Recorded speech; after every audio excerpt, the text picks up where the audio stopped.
Hi friends, வணக்கம். இன்னைக்கான ஒரு ஸ்டோரி சொல்லிட்டோம் பாருங்க.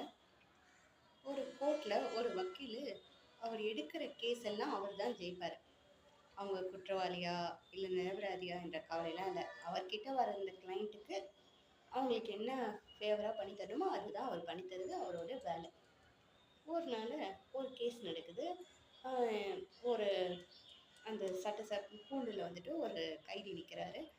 அவர் ரொம்ப தப்பு பண்ணிட்டாங்க, அவர் தான் இந்த கொலை பண்ணாரு அப்படின்னு ரொம்ப வேகமாக ரொம்ப உணர்ச்சி வசமாக வாதாடி உணர்ச்சி வச்சு அவர் தான் கொலை பண்ணிட்டாருன்னு கேஸ் தீர்ப்பு எழுதி போகிற நேரத்தில் அவரோட அசிஸ்டண்ட், அந்த வக்கீலோட அசிஸ்டண்ட் வந்துட்டு, சார் நம்மளோட கிளைண்ட்டே இந்த குற்றவாளி தான், நீங்கள் இவருக்கு ஆப்போசிட்டாக வாதாடுறீங்கன்னு உடனே ஜஸ்ட் அந்த சடன் அந்த முடிவை எடுத்து அவர் என்ன பண்ணார் தெரியுமா?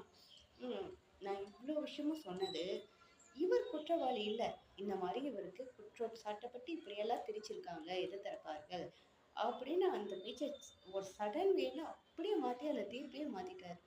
ஒரு சின்ன விஷயத்துலேயே நம்ம லைஃப்பில் இவ்வளோ சேஞ்ச் பண்ண முடியும்னா நம்ம வாழ்க்கையும் இதே போல தான். எந்த நேரத்தில் எந்த நொடியில் எப்படி வேணாலும் சேஞ்ச் பண்ணலாம்.